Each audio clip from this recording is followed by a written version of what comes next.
it's a philosophy in that what I found really meaningful and purposeful in my life, actually, there's a lot of personal stuff behind this.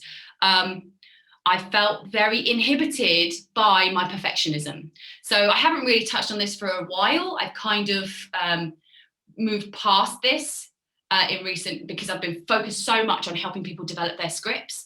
But the name Launchable, the whole theory, the whole purpose of Launchable was its own philosophy, past the scripts, that focus specifically on the product, despite it being a little bit controversial based on the community I'm in. Everyone wants to talk about the dream and the pain and all that stuff.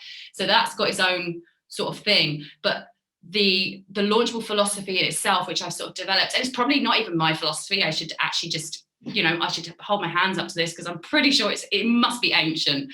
To move forwards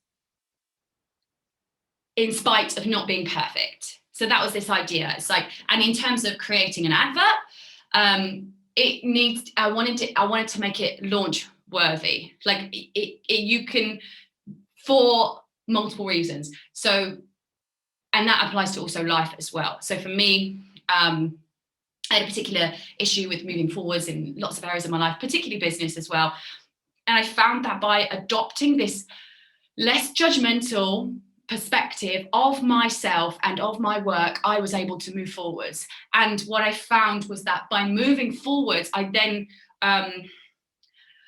received feedback, it created this positive feedback. And maybe the feedback wasn't necessarily what I wanted. Like maybe, let's just say in terms of an advert, maybe it wasn't a sale, or in terms of clients, like maybe I didn't get clients, or, in terms of building my audience, maybe I didn't get as many people as I wanted.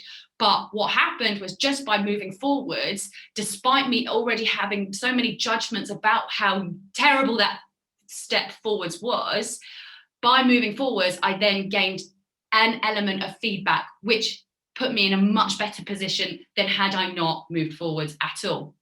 And so I find that there's this insanely counterintuitive part in myself that inhibits forward moving progress. So for instance, one of the things I do now is like this lecture series, as you know, maybe some of you have noticed, I gave it about 3 days notice, because I decided I wanted to do it. Luckily, Dan Holloway is one of my best friends, and I sort of put the idea to him, and he was like, right, let's get it in. I was like, oh, normally I'd be like, no, I need to plan this, I need to mull this over, I need to do all these things, and that will never do me any good, because what I've come to learn about myself is there is no amount of fussing that I can do over a particular, especially when it comes to my work. So what I need to do is live through a new lens, whereby I can't get rid of my judgments of my work. I can't do that. I can't not be critical of myself. My own personal lens of the world is more tied to what I create than probably anything else, which is potentially why I'm able to help people, because I have such a strong connection to that creative aspect.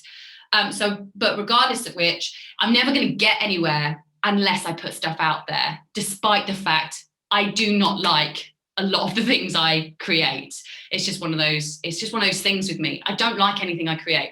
And I think I sent a blog post, or at least I wrote an advert. I do this. I think in adverts, I think in blogs, I think in things. And I honestly believe the first draft of everything is utter tat most of the time. And I sent this first draft piece of writing to one of my friends yesterday, because we're working on some emails together, and the response was this. And I was so surprised by this response, because it was just a first draft, and it was just us going, take this out, have a little read. So to me, it wasn't, well, I suppose it is launchable. And I'm thinking of myself, like, maybe I should just publish it. Like, maybe I should just put it out there, because I do so many of these. And my friend replied back to me saying, just made the time to read what you wrote on sacrifice. It was the topic around sacrifice. Incredible. You never cease to amaze me. And I was like, what? That piece of rubbish got that response? Like, and I don't think it was, I don't think it was a particularly amazing piece. Well, I don't think it was very good at all. So it just goes to show, like, that feedback I got back, and this is someone I hold in high esteem as well. I hold this person in high esteem. I care about their judgment. I probably care about their judgment more than I care about my own, but my own dictates my actions way more than what a person who I hold in high esteem's judgment dictates my actions. So there's that negative consequence of being your own worst critic. And so that's what the launchable philosophy was about. It's about getting stuff out there despite the negative critic in your head.